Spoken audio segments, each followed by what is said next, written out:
Hello, friends, and welcome back to Stories About Entitled People. Let's start our video with a story where standing firm in the face of coworkers' pressure saved the day, and maybe even a coworker's face. But before we begin, best way to support our channel is to leave comments, like, and subscribe with the turned-on bell so you don't miss the new video every single day. Here we go. You want me to drop a refrigerator on your face? This is an incident where I refused to comply because it would have resulted in someone getting hurt, and was then proven right.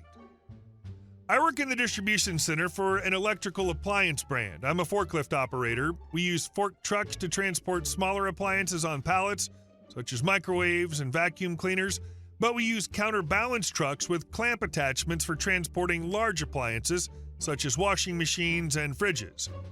Our fridges can be packed two different ways. Sometimes they're in boxes with polystyrene for protection, and sometimes there's just plastic over the polystyrene. The plastic package fridges are slippery and can sometimes slip from the clamps, while the box fridges don't slip easily because there's more friction. This is important for the story. This morning I was tipping a container full of fridges. They were all plastic packaged to fit as much as possible on the container. The loaders put fridges lying on their sides on top of fridges that are standing upright. These top fridges can be fiddly to take out, and once they're placed on what I call the flipper, which is a pile of pallets stuck together with a flat board stuck on top, we use the edge to rotate the fridge upright. As I was taking one of these top fridges out, it slipped within the clamp. I still had a hold of it, but it was now at an angle with the top pointing towards the ground, and now almost impossible to put down without damaging it. We don't get in trouble for damages. Management accepts that stuff gets damaged sometimes. Also, most damages are just the packaging, so they just need to be repackaged. However, we try to save something if we can. This was not one of the times where this would be likely. One of my coworkers still wanted to save it and was standing behind the flipper ready to grab it. He told me to open my clamp slightly and let it fall slowly. This only works with box fridges. There's no friction to stop or slow down a plastic-wrapped fridge, even with the tiniest amount of slack. Where he was standing, he was in danger of being hit by the fridge, and I told him so. The other guys chimed in and told me to let it go, and I refused until he moved away, which he finally did. As predicted, I opened my clamps the tiniest amount, and it dropped fast, with the back end bouncing upwards right where his face would have been. Had I complied, he might have ended up with a broken nose or jaw. Told you, I said. Despite the drop, there was minimal damage, just a small crack in the polystyrene. Just drop the refrigerator on my head one more time. Roger, I've dropped it on your head 23 times already. I can take it, don't worry about me. I'm not worried about you, I'm worried about the refrigerator. And our second story. I filled my apartment with carnivorous plants despite my vegan friend. Okay, so I, 24-year-old female, have been living with my roommate, 26-year-old female, for 3 years. My roommate is a strict vegan and has been since she was 14. I, however, am not. This has never been a problem since I think people can do whatever they want with their lives, and I've never tried to change her mind about being vegan. My roommate's a bit of a plant lady. She's been collecting and raising different types of plants for years and has amassed quite a collection. She even puts little sticker labels with the names she's given them, which is adorable. She's truly one to die for her plants. I think this is cool, but have never really interacted with them besides watering them whenever she's out. It really doesn't get in the way of my life, so I don't care that she's so obsessed with them, and I'm glad she has a hobby. Here's why the problem begins. 2 months ago, she visited a conference on animal products and came back with a more fiery spirit. She started going to events regularly, becoming a local activist, started preaching to people in the street, etc. Now, this isn't a problem. She's a human being who can believe whatever she wants.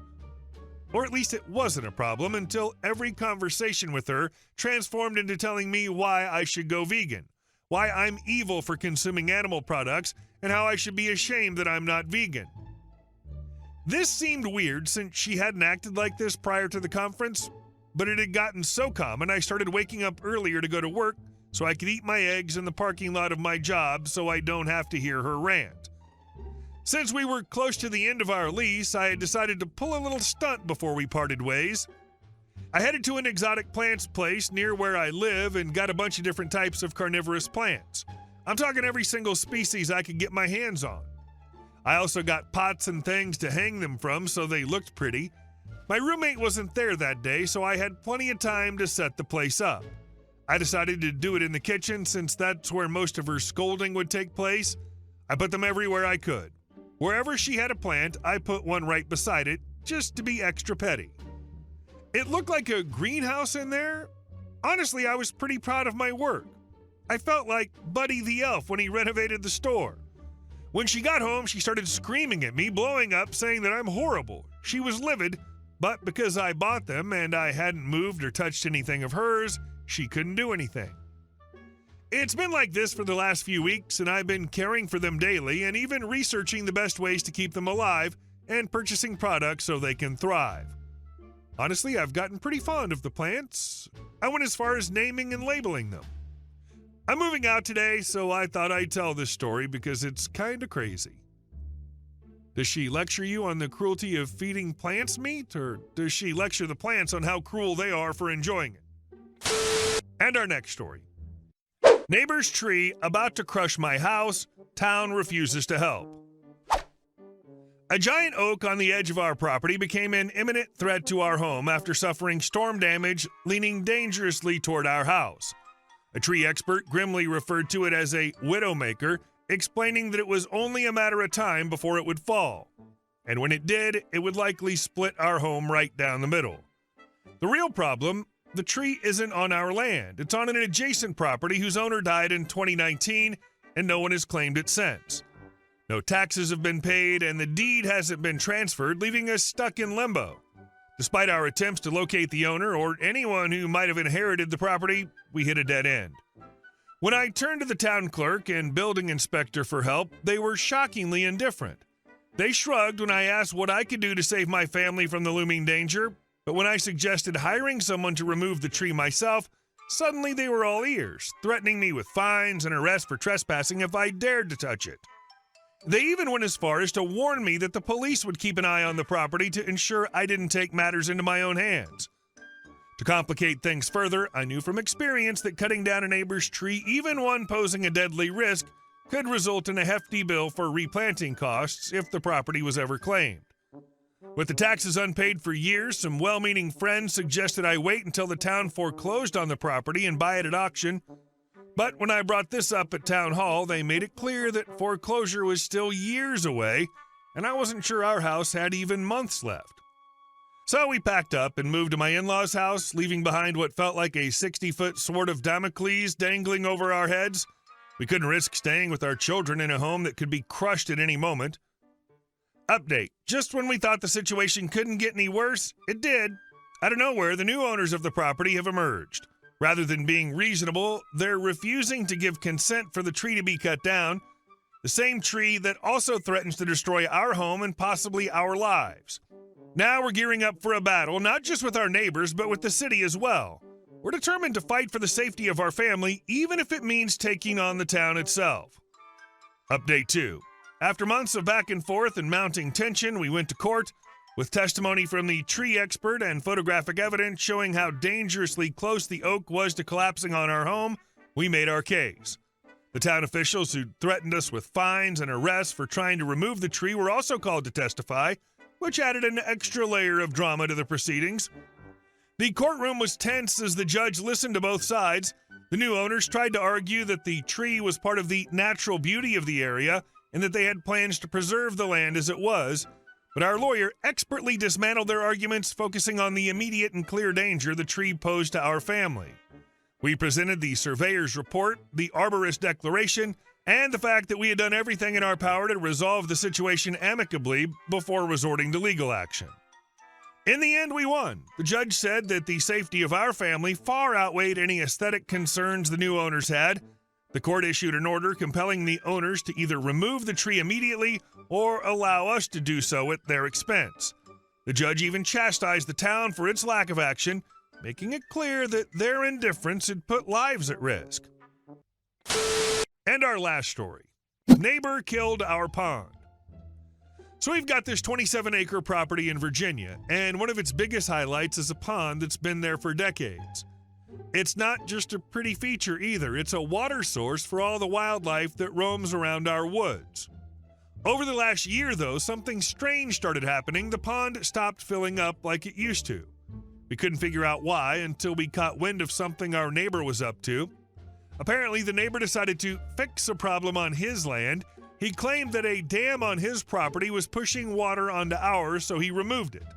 The thing is, there's no evidence that any surface water was ever on his land in the first place, but somehow, by messing with this dam, or whatever he called it, he diverted the water away from our pond. We were stuck. Without the natural flow of water, we couldn't afford to drill into the groundwater table to refill the pond, and watching it dry up was heartbreaking. The wildlife that used to come for water were disappearing, and the whole area was starting to lose its charm. On top of that, the neighbor had been caught hunting illegally on our land, so we already knew he wasn't the most trustworthy person. This whole situation just reeked of him trying to be sneaky. Update. After doing some digging, pun intended, we found out what was really going on.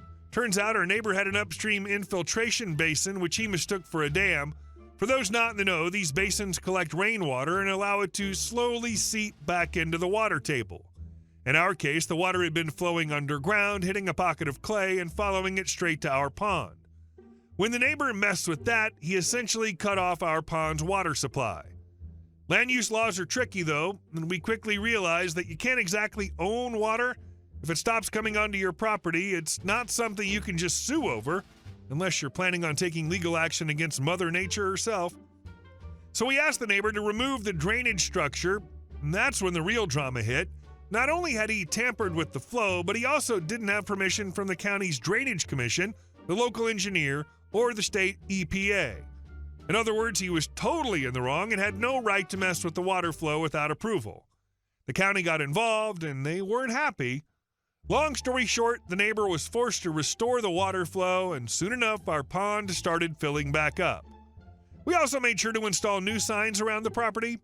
No more illegal hunting, no more trespassing, and definitely no more shady land tampering. Hey guys, thank you all for watching the video. I'll see you in the next one.